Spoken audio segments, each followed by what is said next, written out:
Hey, what's going on, everybody? Welcome to Catch, Hook, and Shoot. My name is Tom. I am your host.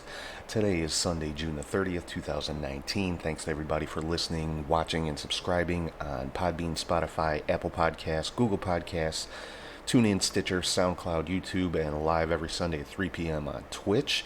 And thanks to everybody for following on social media, Facebook, Twitter, Instagram, Snapchat, and LinkedIn. On all of those, you can find the show at Catch, Hook, Shoot.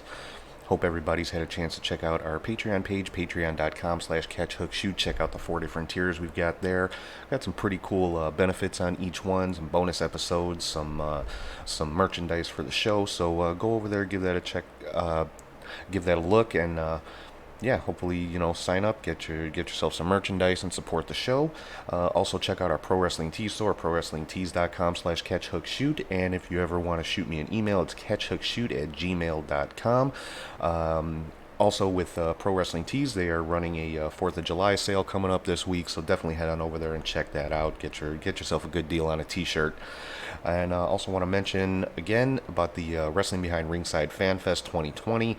Coming up July 25th of next year, 2 shows, 8 a.m. and 2 p.m. that day.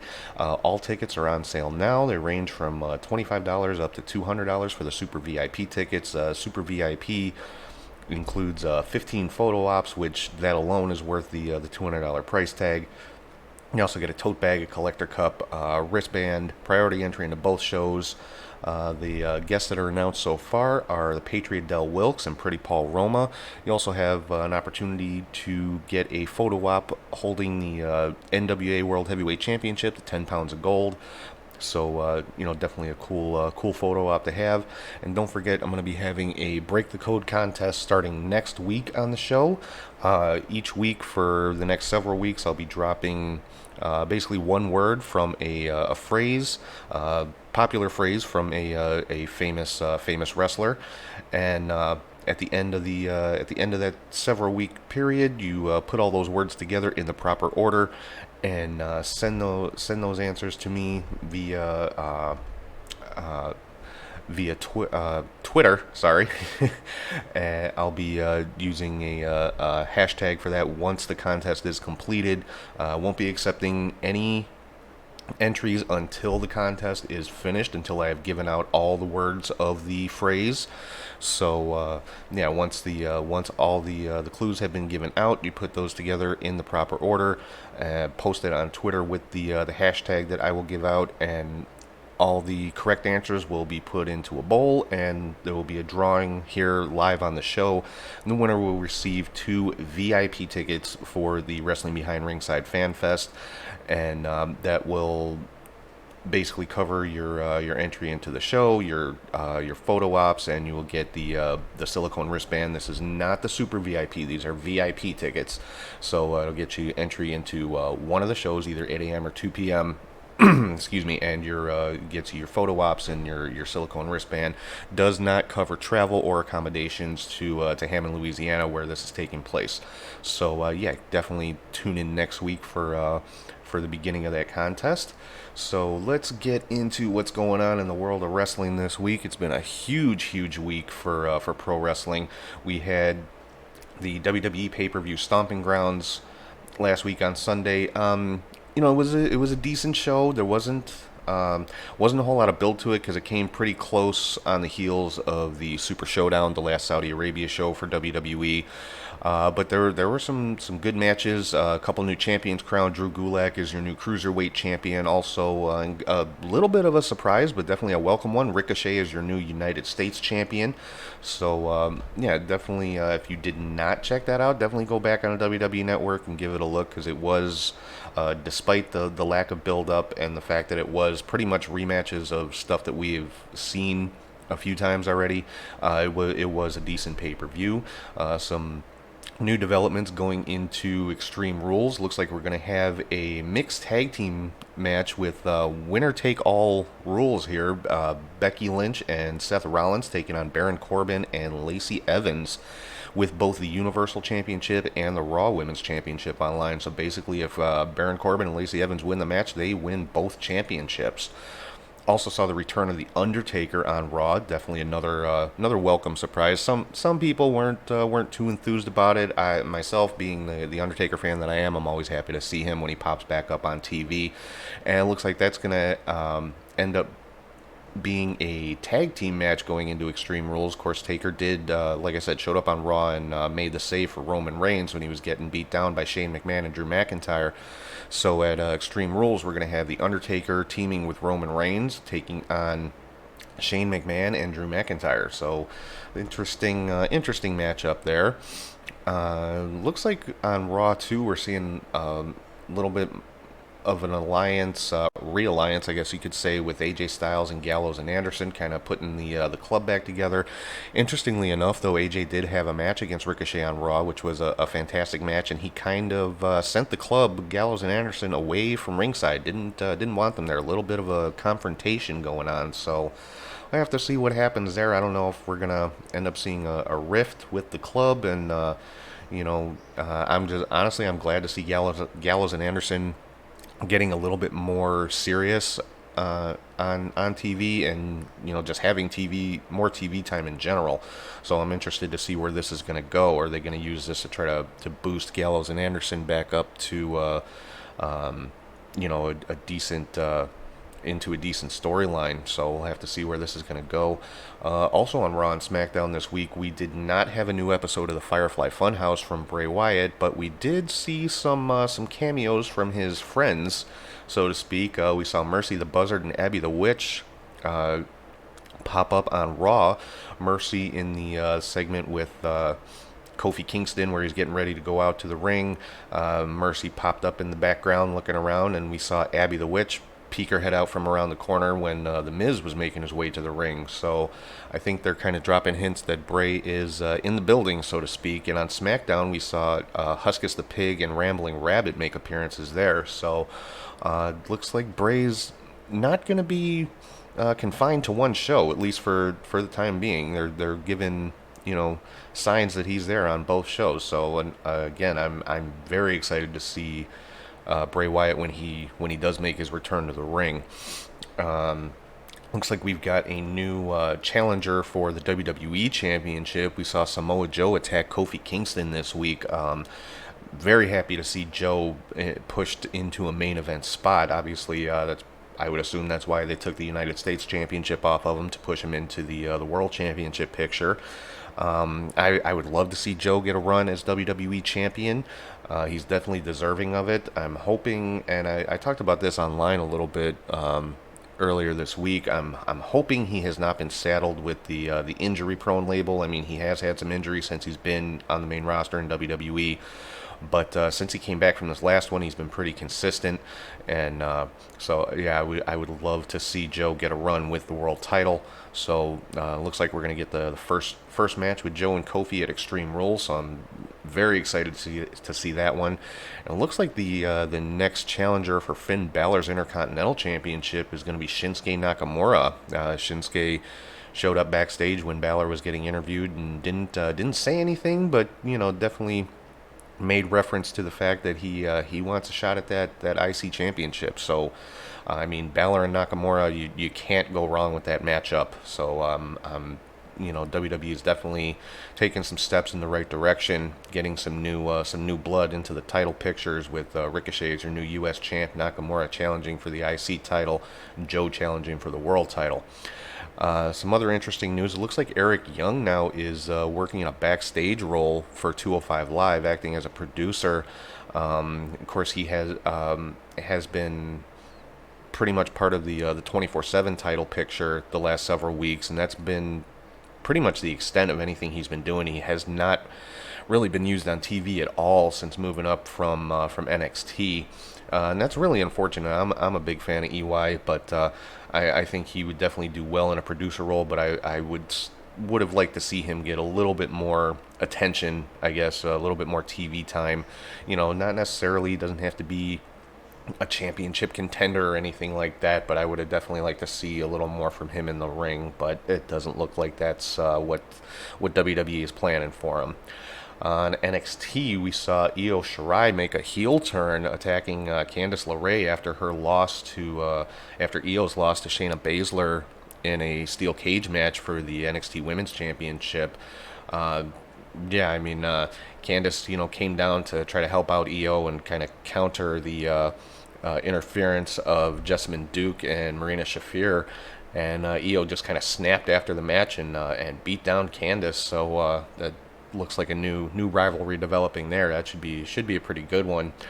Also on Main Event, for those of you that watch Main Event on the WWE Network, it looks like there's a new faction forming. Kind of interesting. I like the three guys that they've put together: EC3, Cesaro, and Bobby Roode. They're three that haven't had too much direction the last little while. So put the three of them together. Definitely three guys that can get in the ring and go. Not fond of the name of the faction. They're calling them the Main Event Muscle Men.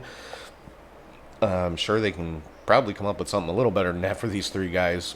But the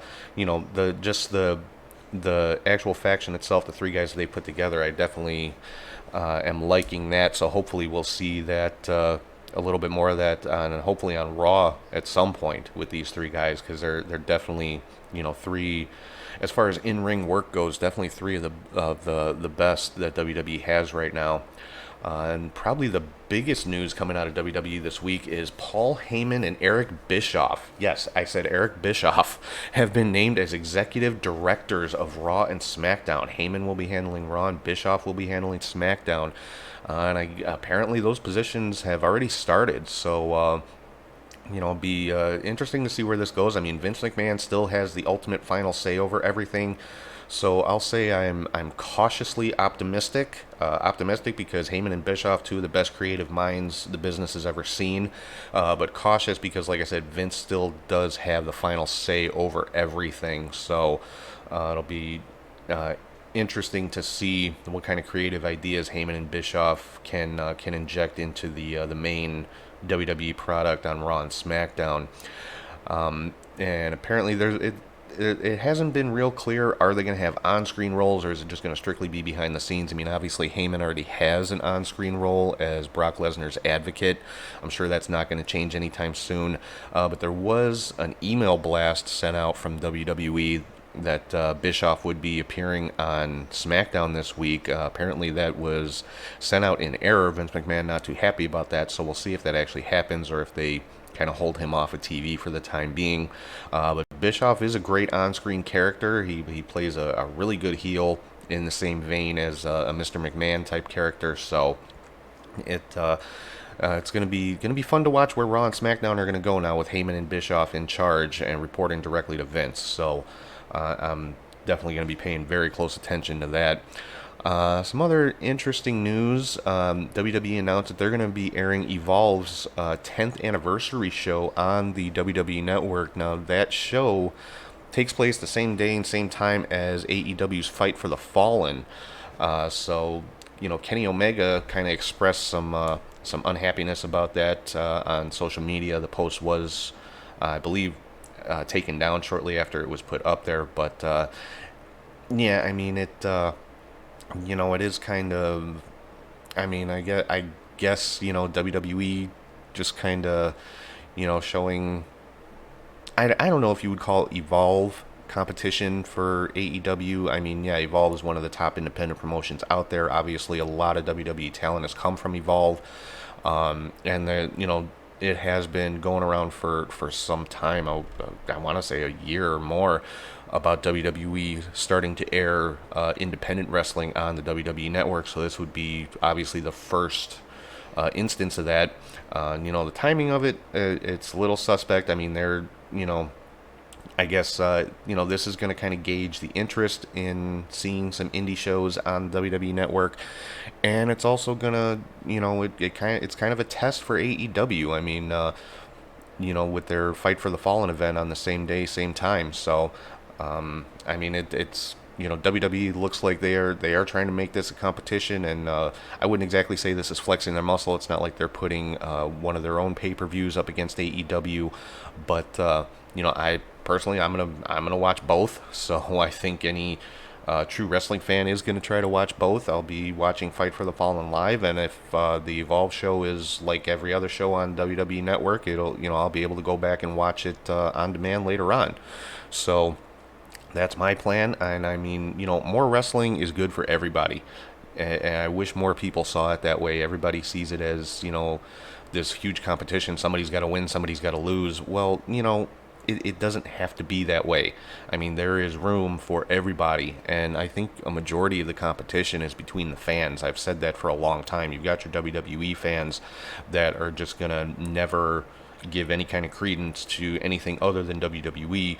You've got your AEW fans that are just so hyped up for something new and something fresh from AEW that they're going to just dump all over anything WWE does.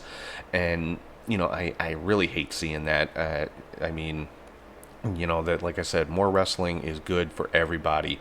Having their 10th anniversary show on the WWE Network, getting so many eyes on their product is great for Evolve. So I mean, it just, like I said, it's good for everyone. It's great for the fans. It's great for the promotions. So, like I said, I'm going to be watching both. I'm going to support both, and there's no reason that everybody can't do that. If you're a wrestling fan, support wrestling. Who cares what company it is? Support good wrestling, because that's what all of these companies are putting out, whether it's AEW, WWE, Impact, Ring of Honor. They all put out good products, and there's something out there for everybody. So find what you like and support it. That's my take on everything. Some news from the NWA. It looks like Eli Drake has signed with the National Wrestling Alliance. That was announced at Ring of Honor's Best in the World show this weekend. And, Eli, after his Impact contract was up, he was dropping hints about where he was going to go, WWE, AEW, Ring of Honor, whatever it might be, and he ended up signing with NWA. Kind of a surprise there. Also, we've got a new NWA National Champion in James Storm. Won that championship also at the Best in the World TV tapings this weekend. Yeah, I think most people are probably aware the former champion Colt Cabana has been injured for a little while. Guess he was in the ring giving an injury update. James Storm came down, attacked him, challenged him for the championship. Cabana accepted, and Storm obviously won the match by submission by targeting the injured leg of Colt Cabana. Some Ring of Honor news: Villain Enterprises has finally found their fourth member in Flip Gordon, of all people. I think this took a lot of people by surprise because Flip has been kind of the perennial babyface for pretty much his whole career thus far. But again, on the flip side of that, it's not really a big surprise because Flip is closely associated with the Elite guys, of which, of course, Marty Scurll, leader of Villain Enterprises, is a part of the Elite. And so I think it's great. It's a great opportunity for Flip to get him make him part of one of the top groups in Ring of Honor right now. Some Impact news. Looks like LAX's contracts are coming up this summer, and there's apparently a lot of interest from WWE and AEW. Now, my personal take on this, I would love to see them go to AEW because, by all accounts, AEW is, their tag team division is going to be just, top notch. I mean, you've got one of the best tag teams in the world, and the Young Bucks as executive vice presidents, and pretty much in charge of the tag team division there. And when you've got teams like SCU and the Lucha Brothers and the Best Friends and Private Party, and they've got some fantastic tag teams. So I think AEW would be the best place for LAX to go. But of course, WWE, if they were to sign with WWE, I'm sure they'd end up in NXT to start off with, which has always had a pretty good tag team division itself. My concern would be when they get to Raw or SmackDown, because of the state of the tag team division there is not the best, and it's not given any kind of priority. Now with Heyman and Bischoff in charge, that may change. So we'll have to see what happens with LAX a little bit later on this summer. So getting into the big event of this week, I think the one that everybody was kind of had their eyes on was AEW's Fyter Fest, which took place last night. I thought it was a great show. A lot of people, online are kind of down on it a little bit, saying that it was good but not great, and this and that. And I'm not sure what everybody was expecting from this. I mean, is not It was not a full-on AEW pay-per-view. I mean, it was a free event. It was attached to a video game tournament called CEO, and it was, I don't think it was meant to be like a WrestleMania type event, or even an all in or double or nothing type event. It was, I would liken it to a Clash of the Champions or a Saturday night's main event. I mean, it was a good card, a lot of great matches. I mean, there were 9 matches on the show, and I'd say 7 of them were outstanding. First match on the pre-show was a 3-way tag team match between the Best Friends, Chuck Taylor and Trent Beretta, SCU, Scorpio Sky and Frankie Kazarian, and Private Party, Isaiah Cassidy and Mark Quinn. Awesome match. Best Friends did come out on top in this one. And, this particular match, the winner advances to All Out for an opportunity at a first-round bye in the Tag Team Championship Tournament for AEW. So, it looks like the Best Friends are going to have another tag team match at All Out, and whoever wins that one gets a bye in the first round of the tag team title tournament. So I like that there was something at stake for this match. It wasn't just a 3-way match for the sake of it. That's something that I think WWE kind of is lacking in recently. They'll have 3-way matches, 4-way matches for no reason, or it'll be the same thing every time. It's a number one contendership for something, but I like the fact that there was a reason, something to gain from this match. We also had a women's match with Allie going against Leva Bates, who is known as the Librarian. She had the other Librarian, Peter Avalon, in her corner. Allie was victorious in this one.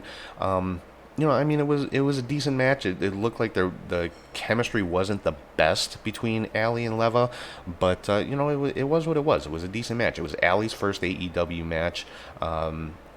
And she was victorious in that one. So, and then of course coming up at Fight for the Fallen, Allie's going to be taking on Brandy Rhodes. It'll be Brandy's first match in AEW, so I'm looking forward to that one for sure.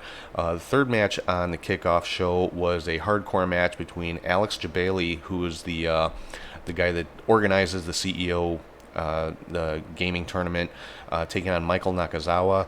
A lot of people were down on this match, and I'm not sure what they were expecting. There were so many people online critiquing and analyzing this match like it was supposed to be Bret Hart versus Shawn Michaels at WrestleMania 12, and obviously it wasn't. It was a hardcore match.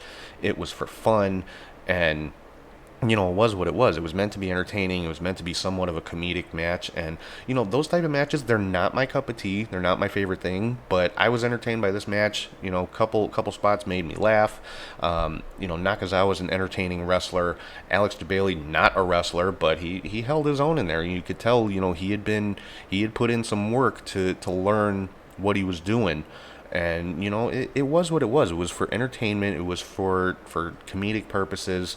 And, it served its purpose. It has its place. Like I said, it's not my favorite type of wrestling. It's not, the wouldn't be my first choice when I say, I want to watch some wrestling. I'm going to find a comedy match. That's definitely, wouldn't be my first choice. But like I said, it has its place. There's something for everybody. Just because it's not your cup of tea doesn't mean it's inherently bad. That's the thing that people don't seem to understand. There's so many people out there that critique wrestling thinking that just because they don't like something that it's just garbage. And I'm sorry guys, but it just doesn't work that way. I mean, your opinion, and that's exactly what it is. It's an opinion. Yeah, that's another thing people need to learn, is the difference between opinion and fact. Just because you think one way doesn't make it so. I think a lot of people give their own opinions too much weight. I mean, your opinion's no more valid than mine or the next person or the next person. It's just, it is what it is. Everybody likes what they're gonna like, and like I said, everything has its place. This match has its place. It served its purpose. I thought it was entertaining. And, because I didn't take it too seriously. That's the problem. There's so many people that take everything so seriously and want everything to have some, big, huge meaning or whatever. And it doesn't need to be that way, guys. It's pro wrestling. It's supposed to be fun, and that's what this match was. It was fun. It was entertaining. It was, like I said, it made me laugh, and I took it for what it was. and I have no issues with it for what it was, an entertainment slash comedic style match. I thought it was good. It served its purpose, like I said. Getting into the main show, we had Shima taking on Christopher Daniels. This, to me, wrestling wise, was probably the match of the night. I mean, this match was pretty much flawless between these two guys. You could tell, they know each other very well. They put on a great match. Shima was victorious in this one. We had a three-way women's match between Riho, Yuka Sakazaki, and Nyla Rose. Yeah, the more I see from Nyla Rose, the more I'm impressed with her. She is fantastic. Put on a great match last night. Riho was victorious in this one. Kind of a surprise. I expected Nyla to come out the winner in this one. So far with AEW, Nyla's been involved in two multi-person matches. Hasn't won either one of them, but in this particular one last night, she was definitely the star. She shined great in this one, and I'm excited to see more from Nyla Rose. I'm sure there's going to be some type of tournament or something for a women's championship in AEW, and I'm expecting her to be a big part of it. She is definitely a star on the rise. Then we had a four-way match with four of the what looks like it's going to be the top contenders in AEW: Hangman Page, Jimmy Havoc, Jungle Boy, and MJF. Hangman Page was victorious in this one. Great match. Was announced during the match that the winner of this match, who was it was Hangman Page, is going to be taking on Kip Sabian. I would assume that would be at Fight for the Fallen, because at All Out, Hangman Page already has a match with Chris Jericho for the world title. So. Hangman Page will most likely, I would think, be taking on Kip Sabian at Fight for the Fallen. Should be a great match there.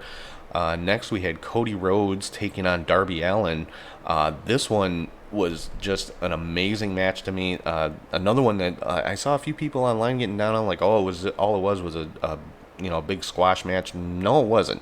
It was, went back and forth, and I mean, Darby Allin is a rising star on the independent scene, and he's I gotta say, Cody and the Bucks and everybody else in charge at AEW has a great eye for young talent, because Darby Allin is one of the top lesser known indie guys. Unless you are a hardcore indie fan, you probably don't know too much about Darby Allin, but he's one to watch for sure. It was a fantastic match, and something that I have not seen in a major wrestling promotion in a very long time. Cody and Darby went to a 20-minute time limit draw, and I loved it. I love the fact that they have time limits. I mean, if you go back in the show archives, one of the first shows that I did was about the lack of time limits in pro wrestling anymore, and so I love the fact that these two went to a draw. Made Darby Allin look great. Cody didn't lose anything by going to a draw. Made both guys look exceptionally good, and it was a fantastic match. I mean, if you have not watched the pay-per-view and you only see one match from this show, watch Cody and Darby, because this was an old school, reminded me of an old school NWA match, like almost like a TV title match, where you get two guys in the ring that can just work their asses off and just go to a 20-minute draw. Nothing's resolved, and hopefully you get to see it again. That is the type of match that this was, and this match alone would be worth the price of a pay-per-view, I think, in my opinion. And then at the end of that match, we saw Shawn Spears come in through the crowd with a steel chair and just bash Cody over the head with it. Cody was busted open, looked like he was bleeding pretty bad, and this was an unprotected chair shot, something you do not see really in wrestling anymore at all. I mean, in WWE, you do not see chair shots to the head at all, protected or unprotected, just because of the concussion and CTE issues and things like that. But so that was kind of a shock. And like I said, Cody was busted open. Looked to be quite a bit out of sorts, being led from the ring. AEW did announce a little bit later on, Cody took 12 staples in the back of his head where he took the chair shot, but there was no concussion, so he's fine. So definitely good news there. And there was A lot of talk online about this last night. I think it was probably the biggest issue that people were talking about was that unprotected chair shot. My take on it is I don't like the unprotected chair shots personally, just because of the damage that we know they can do now. But I think they do have their place. But I think it's something that needs to be used very, very sparingly. And if now the Young Bucks did chime in earlier today about it, and they said the chair was supposed to be gimmicked, quote unquote, meaning basically set up to where it shouldn't have done any damage. Obviously, the gimmick didn't work because Cody was busted open by it. So I like that they acknowledge that the chair was supposed to be worked so that it wouldn't injure Cody. But like I said, obviously it didn't work because Cody was still busted open and had to take 12 staples in his head. But I think in a situation like that, obviously I would test out the gimmick chairs ahead of time to make sure they're working properly. But if it's going to be a situation where it's a gimmicked chair and somebody's not going to get brutally injured with it, then yes, I definitely think it has its place. I still, even with gimmick chairs, I think it's something that needs to be used sparingly. Otherwise, it becomes just commonplace and expected, kind of like back in the ECW days, where everybody and their mother was taking just brutal unprotected chair shots to the head. And if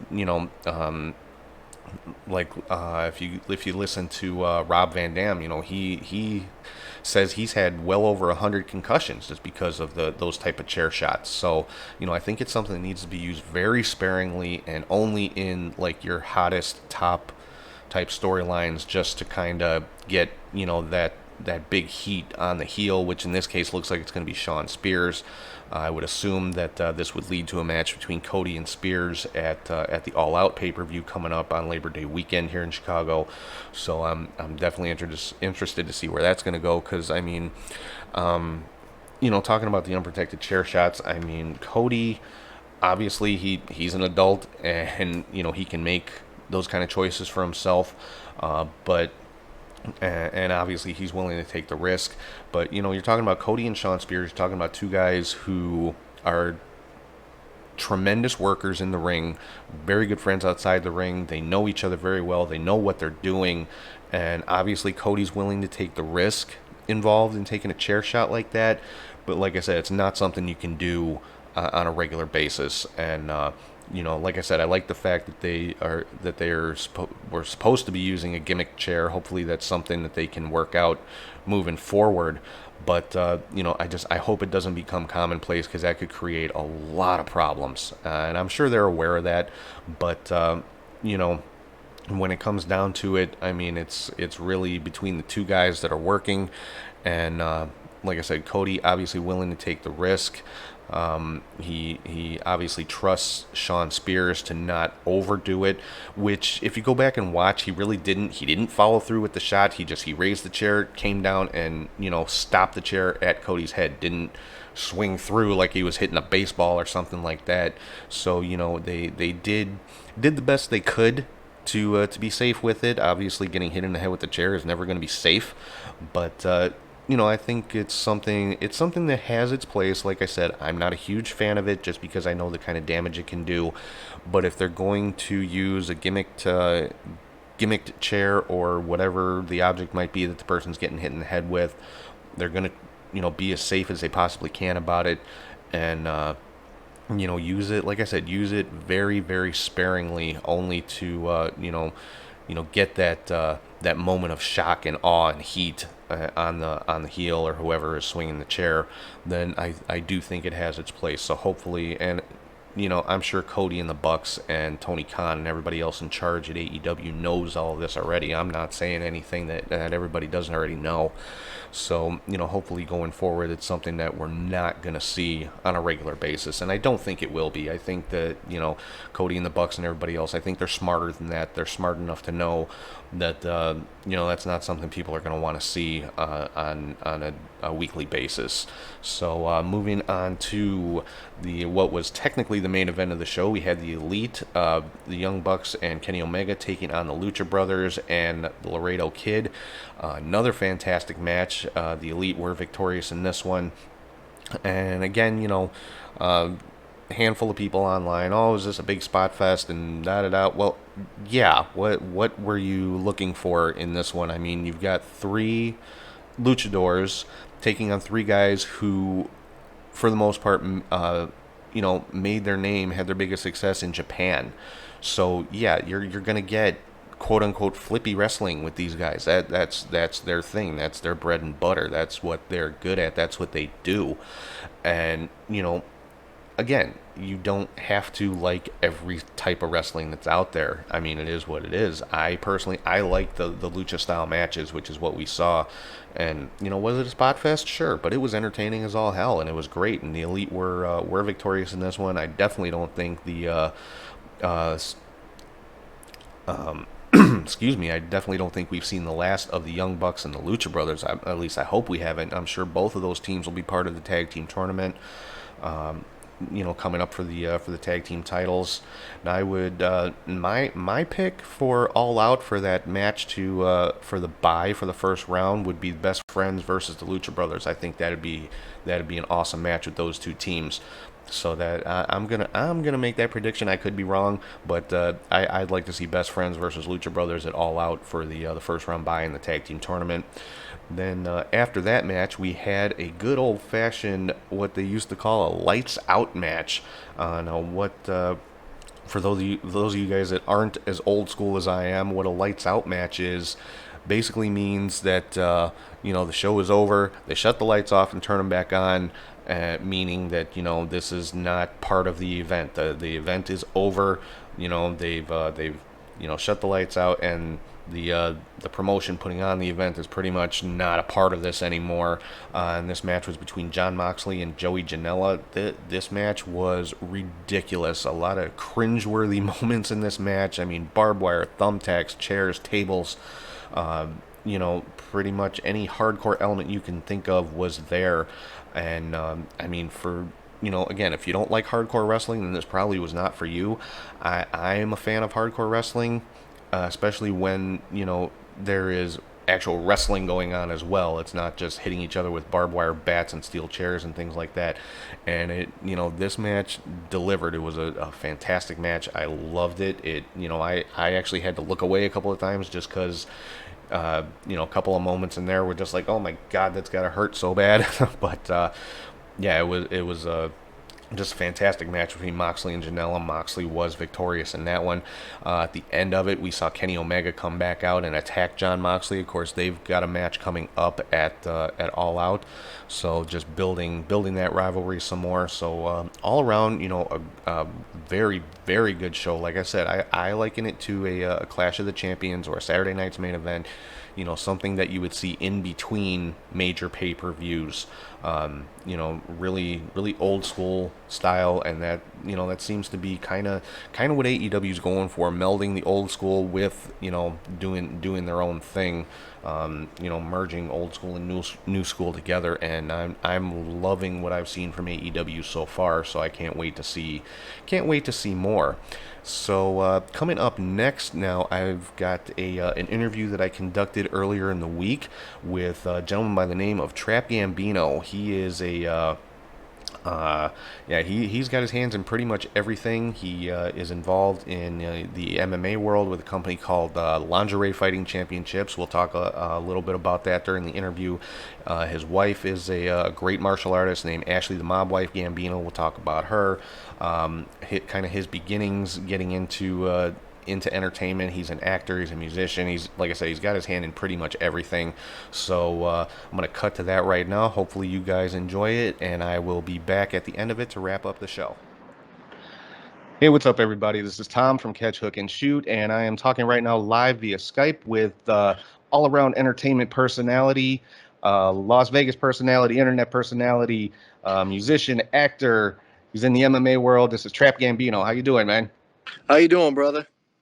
Doing great. Thanks for coming on the show and taking the time. I really appreciate it. No problem, man. So Let's talk a little bit about, for those who maybe might not be familiar with you, a little bit about your background. So, for anybody that doesn't know who you are, who is Trap Gambino? Well, Trap Gambino is a bunch of things, depending on who you ask, I guess. If you ask me, I'm a little bit of everything, man. So I started out as a sponsor for Invicta Fighting Championships, which is an all-female MMA promotion, and started out sponsoring fighters. I'm a big MMA fan. Was training at the same time to lose weight, and I stopped sponsoring fighters because the whole UFC um, sponsorship shit that happened with Reebok and all that stuff. So it kind of killed everybody's hopes of making it to the UFC as a big time sponsor. Mm-hmm. So I kind of quit doing that and I started training my wife, who we've been fucking around doing martial. Can I cuss on this? Oh, absolutely, yeah. Okay, if, you can bleep it if you want, but No, you're good, man. yeah, I get bleeped a lot. So I started training my wife, and it's the same old story as everything, man. Like started from the bottom, working our way up. We literally started training on like a jujitsu. We started training jujitsu on a bed, like literally on a bed in a basement, and like Mm-hmm. that moved on to like a living room floor, and that moved on to a living room floor with mats, and then next thing you know, she won the American Grappling Challenge gold medal for beginners. So we knew that we were heading towards a good area. She's got skills and stuff. She's got the looks and everything. So we kind of ran with her for a while, man.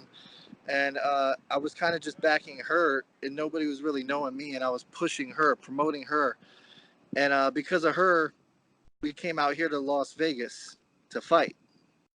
And she fought out here in Las Vegas. Things didn't go her way during the fight, but somebody's got to lose. Right. And it was a short notice and everything, but she did great in the fight. She showed a lot of skill, and right after the fight, she got pregnant. Mm. So now that puts a damper on everything. So I had to kind of figure out something to do. In the meantime, I started doing background work and like extras, like acting stuff, extras in the background. The big Italian guy with the gun in the background. I get typecasted a lot. Mm-hmm. So my first gig out here, I was lucky enough to get a union job, and from that, you get a union job, you meet a bunch of legit actors and stuff. You meet a bunch of promoters, and so it just kind of leads on to everything. And now I'm just here living my dreams, man. I was homeless when I first got here, and Wow. not anymore. That's awesome, man. And I want to mention too, you were talking about your wife. Of course, she goes by Ashley, the mob wife Gambino. Yes. I want to say a huge thank you to her because she's actually the one that contacted me to put me in touch with you about Oh, being on the awesome. show, and I cannot thank her enough. She is just an awesome person. So So I'm gonna you're a take a very walk lucky through man. downtown Las Vegas right here, if you don't mind. Oh yeah, definitely. Kind of caught me on a little busy streak, but Okay. So one of the things that you're into now is you work with lingerie fighting championships. Is that right? yes, sir. So talk a little bit about that. So LSC, um, I've heard about these guys for a while, being an MMA fan. So basically, it's just girls fighting in lingerie. It's a little bit of pro wrestling, a little bit of MMA. Honestly, sometimes you can't tell the difference. Right. Yeah, so I got called one day to be a special guest judge for this place, and I had no idea what to expect. I kind of thought it was going to be fake, to be honest. I kind of thought that I'd show up and I'd get a lot of bullshit, a lot of girls in lingerie, and doing a bunch of sexual looking moves and a lot of perverts around. That's honestly what Hmm. I thought I was going to get. So I got a little bit of that, but to my surprise, I got a lot of entertainment, a lot of real shit. So these girls are legit athletes, believe it Mm. or not. They're legit athletes. They go in there, they fight hard, they work their ass off. You would think that it's pro wrestling, but it's not because, like, for example, I really have to judge. Like my judging really counts, and if I fuck it up, then it's really fucked up. Like it's not a storyline or anything like that. These girls go in there and they really compete, but they blur the lines a lot. So they'll do like pro wrestling moves, but they'll straight up punch each other in the face, which Mm-hmm. confuses the hell out of me. So I've been there two times so far, and the second time they asked me to come back as a temporary, and then they asked me to basically be full time. So I'm gonna be back there again on July 5th, and that's gonna be in downtown Las Vegas. Um, yeah, man, LFC's cool as hell. I'm honestly I'm becoming a hardcore fan. I Yeah, never thought I'd say that. I've checked out some of their videos and stuff on YouTube and checked out their website. And I was actually kind of surprised to see there's a couple of actual pro wrestlers who have done some work for them. Yes. So there's Jennifer. I think she goes by Jenny Savage. She actually wrestled for OVW, Mm-hmm. and she's a good wrestler. There's Allie Parks. I'm pretty sure she was in. I don't know. There's a lot of girls in there that's been around, man. There's a lot of pro wrestling girls in there that's been around, and this helps them a lot too. Yeah, the It's great promotion. yeah It's the one worldwide, televised. the one that really caught my attention was well, I know her real name is Shelly Martinez. I think the name she fights under there is Shelly Da Silva. She actually spent some Yes, time in WWE. yes, absolutely. I know exactly what you're talking about. Yeah, see, when I first got there, I didn't know any of these girls, so I kind of had to learn these girls' names. So I'm becoming a fan as I'm judging. It's Mm-hmm. fun, man. Yeah, it looks like it. I mean, I kind of liken it to the almost like the lingerie football league, along those Yes, lines. Like, yeah, it's yes, obviously it's eye candy, but these are some hardcore athletes in there. yeah. Like it's it's cool, man, because you show up and you expect to see like, oh, these girls are gonna, do a bunch of corny shit. No, these girls really get in there. They really compete. You'll see a body slam here and there. You'll see a fake punch here and there. But then I don't know like what kind of agreement they got in the back, but it's definitely like so I've cornered MMA fights before. I've cornered jiu-jitsu matches before. I know what real grappling and real striking is. I know what fake shit is because I grew up on pro wrestling. I see both. So it's great, man. It's for MMA fans, for fans who love girls, which is basically everybody, Right? and fans who love pro wrestling. That's cool. That's cool, man. Do they? Now I know you said it's televised. Are they? Do they like have a standard TV deal, or is it like a streaming thing where people can check it out? Um, Or so I don't know too much about that. I know that there's a bunch of cameras there from different event and promotions all over the place. Like for example, we have special guest judges every time, and a lot of them are celebrities. So last time it was Roy Jones boxing promotion president. mm, So I'm pretty sure he had some like he had his own crew there and all that stuff. And so Sean Donnelly isn't really he's the president of the LFC. He's not really a promoter of events. He kind of works for people who promote events. So there's a lot of cameras there. I have my camera okay. guys there. We got a YouTube show going on called Trapping Over Vegas. If you want to check that out, homie just wanted to show off over there. That's what it sounds like. Yeah, I do. I actually just recently subscribed to your YouTube channel, and Oh, thanks, yeah, man. I'll do the same. I definitely suggest other people subscribe to it because you have a lot of footage on there of your wife, like you were talking about before, with just the Yeah, mat in the living room floor, and then yeah. you can kind If of you see go the on that, progression. yes, that's what I was just gonna say. If you go on that YouTube channel, you can see like us going from a living room floor in Ohio, not knowing anybody, to kicking it with people like Nick Diaz and getting drunk in downtown Las Vegas. Hmm. It's wild, brother. Yeah. It's. I mean, it is really cool to kind of be able to see that how that journey kind of played out for both of you guys. So, all right, so let's kind of switch gears here. You said you grew up as a wrestling fan. So, who were some of your favorites growing up in as far as pro wrestling goes? Oh man, Triple H. When you talk about favorites, Triple H number one, Okay. the cerebral assassin. and I feel like I kind of feel like him sometimes, like setting up things to work your way in. Mm-hmm. So I liked his style, man. He took advantage when the big guy was gone, when Stone Cold was gone. I don't know if you know the story. You probably do if you're a wrestling fan. Oh yeah. So I love how he kind of weaseled his way in there. And now motherfuckers running shit. So I love that, man. Yeah, yeah, he definitely, he stepped up when there was that open spot, and he just kind of stepped up Opportunist and for took it. sure, man. And that's, I mean, in that kind of business, that's what you got to do. You got to be the ultimate opportunist, like what they used to call Edge when he was in the business. Absolutely. Yeah, Triple H is definitely my favorite. 100%. The whole story. So do you still follow pro wrestling? I know you're a busy Um, ass guy, but yeah, I really don't watch TV that much, to be honest. yeah, I no, get that I get calls all the time like, "Hey, man, you were just on TV," and I'm like, "Man, I don't even watch TV." Like apparently the other night we made it on entertainment entertainment tonight. oh I got the nice. screenshot for it, but I didn't watch it.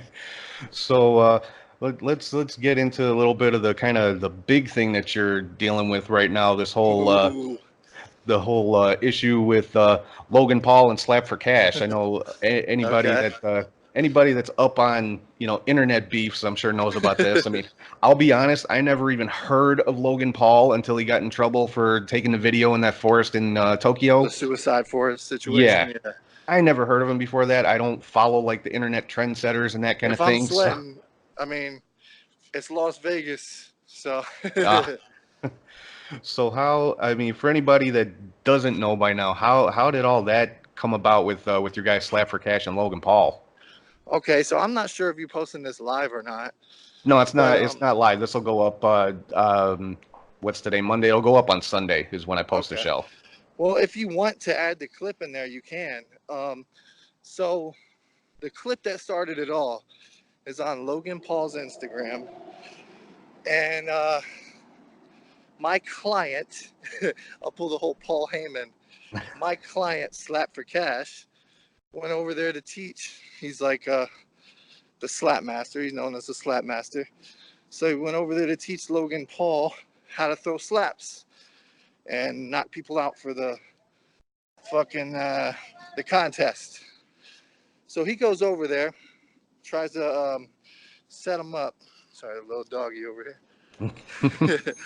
But he goes over there and sets him up with the training and everything. And at the end, he's like, Logan Paul wants to slap for cash. So that happens. And if Hmm. you want to play that while I'm talking about it, you can. But you can see how it went. And they played off of it, and they got their views, they got their money, and everything from the content, the violent content that Right. my client gave them. He got paid, but they made him look like a bitch basically, and they kind of fugazied some of the footage, and they kind of made up some stories. So I got my buddy a big interview, and we called out Logan Paul. So I didn't think he was going to accept, to be honest. Logan Paul accepted. So now tomorrow we're going to LA and we're going to fight Logan Paul in his backyard. Nice, nice. And I yeah, I did. I saw both sides of the footage. I saw Logan Paul stuff, and I saw the stuff that Slap for Yeah. Cash put up. Yeah, you can see that he cut the footage. I mean, I don't know why, but Yeah. So I'm I just I'm just here to see I'm here to see a good fight. It would be nice if I could step in there and fight, but I don't think that's gonna happen. I kind of asked for that already, and it was kind of declined. right, So I was trying to get up a fight with like Jake Paul or somebody, or maybe Logan Paul's manager or something. I don't know. I was trying to get my face in there. right. So, so I was trying to do that, but I don't think that's gonna happen. But I'm gonna be there. I'm gonna be in his corner. I'm gonna be rooting him on, and may the best man win. Yeah, and like I said, by the time this actually goes up on the podcast and on my YouTube page, the fight will be over with. But yeah, I mean, like I said, I've seen both sides. I tend to side more with Slap for Cash, just because the footage that he put up was it kind of reminded me of like a blooper reel you would see after, at the end of a movie or something like that, where Right. the guys that they're in the middle of trying to be serious and then they just break up laughing. So that kind of tells me, maybe the Yeah. Logan Paul stuff was a little embellished to Yeah, put it and nicely. people have to remember, man. Like, I'm getting mail from all over the fucking world because of this shit, and they have to remember that this is all just show business. Right. So it's not that serious, man. We're just some grown ass men having some fun and getting paid doing it. Yeah, Going in the exactly. backyard, boxing each other, slapping the shit out of each other. Is it Right. really that something to get serious over? Yeah, and I mean, like I said, this is a wrestling podcast, so it's all about the showbiz part. Exactly, man. It's all about the entertainment, is what it is. So, but yeah, good luck to Slap for Cash, and may the best man win, like you said. So, is that going to be like posted anywhere? Is it going to be on YouTube or anything like Oh that? yeah. Okay. So Logan's looking to make quote unquote a sick piece of content out of this. So I'm if he doesn't tag me, that's whatever. My face will be on there. He doesn't like us right now, man. We're kind of attacking his brand. But this is the thing about Logan Paul. So this guy is mad at us for quote unquote clout chasing and lying about the fucking slap. This is the thing though, like he's on there saying like, "Oh, you clout chasing motherfucker, how dare you after all I've been through, you're gonna do this to me," and fucking crying to his fans. But how the fuck do you think Logan Paul made it? You know what I mean? This is what I don't Right. get. Like that guy, like if you check out his last video of him arresting people, bounty hunting with Patty Mayo, the fucking guy's name is Patty Mayo. They're a bunch of fucking YouTube geeks. We're real gangsters over here. We really do this shit. And these fucking geeks don't know what they're playing with, man. Like, they think that they can dance around my boy just because he's a big guy, just because he's a little overweight. But they don't understand we're real fighters, man. We're not doing this for YouTube clout or none of that shit. This is real beef. And of course it's show business at the same time. On my part, I have no real beef with anybody other than the fact that Logan Paul is mad at Slap for Cash for chasing clout. But I mean, like, how the fuck did you make it? You know what I mean? Yeah, Like, I just feel exactly. like he's hating on somebody for trying to make it the same way he did. Mm-hmm. And like, damn, that's a big ass bus. But so yeah, right there. So I just feel like it's fucked up how like this kid's first of all he's 23 years old. His balls haven't even dropped yet, and you can't give me life advice. You know what I mean? Right.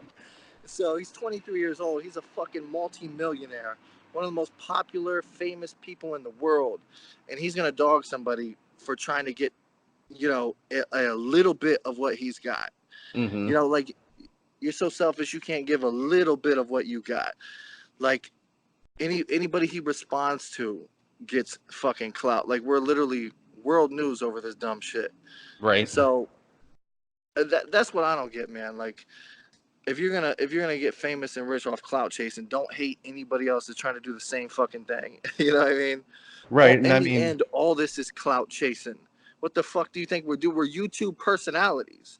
You know what yeah, I mean? We're exactly. internet personalities. Nobody thinks I'm fucking serious sitting in the back smoking a vape pen. Like, you know what I mean? Like, we're And I fucking mean, putting on a show here, man. Let's just have fun doing it. Fuck it.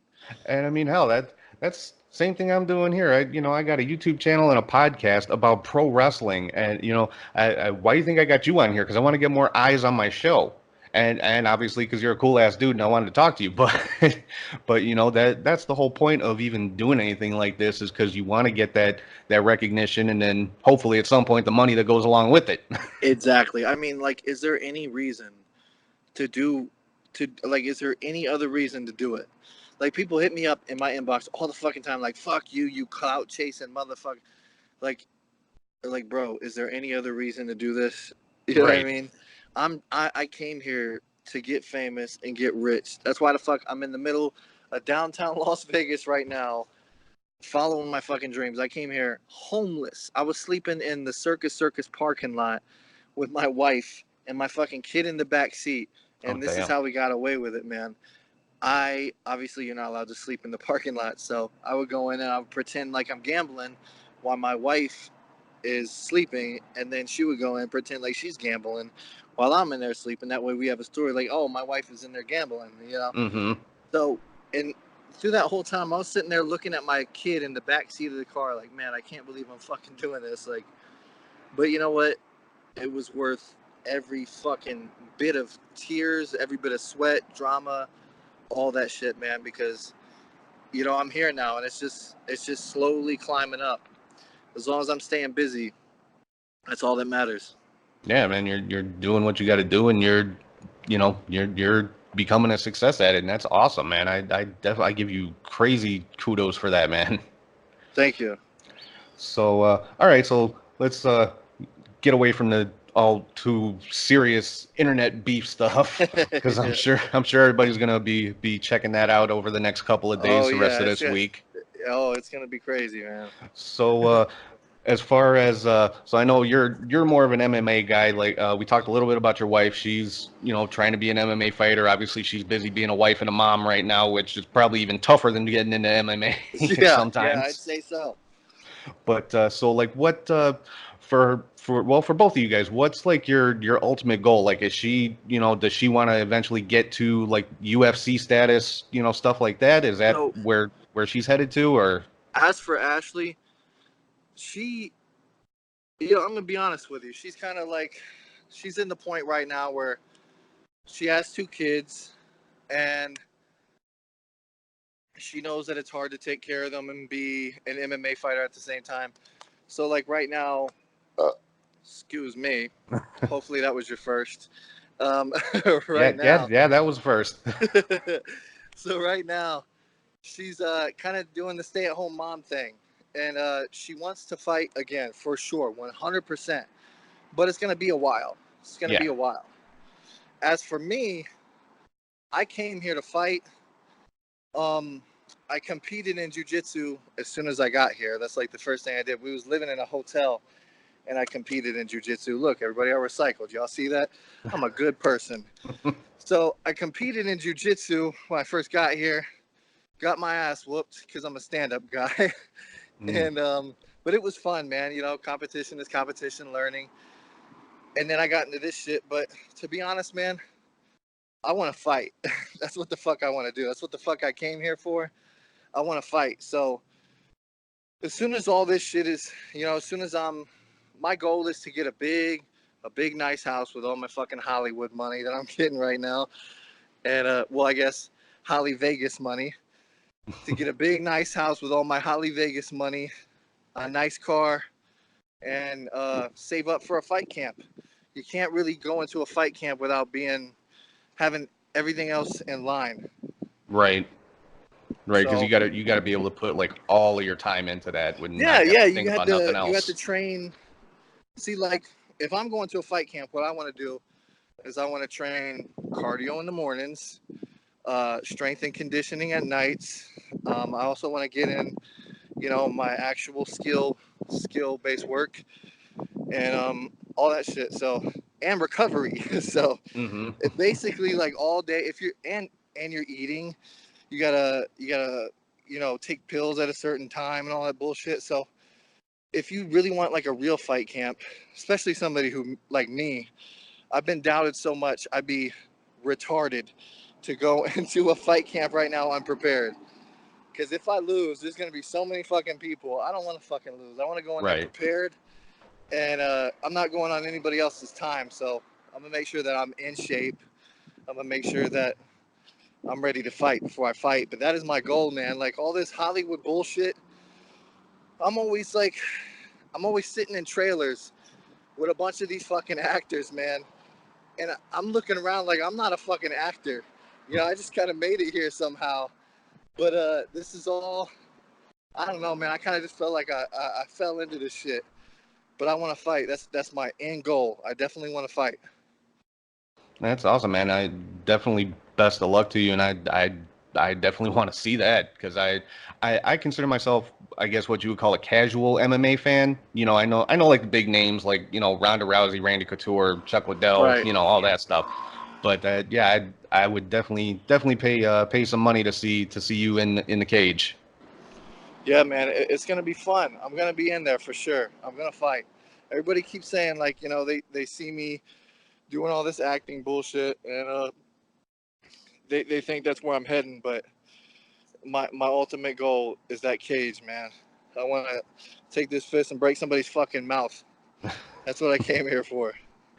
That's cool, man. I mean, hey, that's something for you to shoot towards, and everything you're doing right now is working towards that ultimate goal. So, I'll definitely be following along with you. I appreciate it, brother. So, yeah, we've been talking for almost a half an hour now. I know I don't want to keep you too long, so I think Yeah, I gotta go tanning soon. probably Gotta make sure probably I'm nice and fresh for Logan Paul's vlogs tomorrow. yeah, definitely be keeping an eye out for that one. So, yeah, I'll let you go here right now in a minute. But yeah, again, thank you so much for coming on the show, man. I appreciate it. Let everybody know like where they can find you online, your social media, your YouTube channel, that kind of thing. All right, for sure. So Instagram is Trapping Over Vegas. Trapping Over Vegas. And the YouTube channel is the same thing. There's gonna be a lot of drama, guys. There's gonna be a lot of fun content, but just keep in mind, it's all for fun. It's all for show business, and it's all for you motherfuckers watching. We're doing this all for you to enjoy the show, enjoy the content. And I mean, look at me. I came from homeless. Now I'm about to be in fucking LA fighting Logan Paul. So uh, it's crazy, man. If I can do it, anybody else can. And the that's basically what I wanted to say. That's awesome, man. I can't wait to see that. So yeah, everybody make sure, follow him on Instagram, check out his YouTube channel. It's very entertaining. We watch his journey, his wife's journey. His wife is an amazing martial artist. So yeah, definitely give this guy a follow. But again, thank you so much, man, for coming on and taking the time. Hey, no Please problem, brother. again, pass along my gratitude to your wife, Ashley. Uh, she's the one that suggested I get in contact with you. I'm so glad that she did. So, yeah, thank you again for coming on, and hope I get to talk to you again sometime. For sure, brother. I'll talk to you soon. All right, thanks a lot, man. All right, so that was my interview with Trap Gambino. Hope you guys enjoyed it. Hope you guys will check out his YouTube channel, his Instagram page. He's got a lot of cool content on there. It's Trapping Over Vegas for both of those. So definitely give him a follow, give him a like, subscribe to his YouTube channel. The guy is very entertaining. He's fun to watch. So definitely go and check him out. And next week I will have another interview on the show. Not gonna say exactly who yet, but I will say it is a former world heavyweight champion, and definitely a name that everybody will recognize. I will be dropping some more information on that on social media this week, so keep an eye out there, and so you can find out who that is, and definitely tune into the show next week to check out that interview. It should be pretty cool. But for right now, I am going to sign off. Thanks again to everybody for listening, watching, and subscribing on Podbean, Spotify, Apple Podcasts, Google Podcasts, TuneIn, Stitcher, SoundCloud, YouTube, and live every Sunday on Twitch. And thanks for following on social media, Facebook, Twitter, Instagram, Snapchat, and LinkedIn. It's at CatchHookShoot. Make sure you check out patreon.com/catchhookshoot and prowrestlingtees.com/catchhookshoot. Like I said, they will be having their week-long Independence Day sale going on this week, so head on over there, check it out, pick yourself up a shirt, support the show. Like I said, any money made from the Patreon or Pro Wrestling Tees websites goes back into the show for upgrades and equipment, getting out to conventions and events and things like that. So, and I, appreciate every last little bit of support that I get. So hopefully you guys will head over there and check that out. And if you ever want to send me an email, it's catchhookshoot@gmail.com. With any questions, comments, anything like that. Yeah, I'd love to hear from you guys. Anything you would like to see or hear on the show, any suggestions for guests or anything like that, make sure you hit me up on there. Once again, it's catchhookshoot@gmail.com. So I am gonna sign off for right now. Hope everybody has a great 4th of July weekend coming up this week, and I will talk to you guys soon.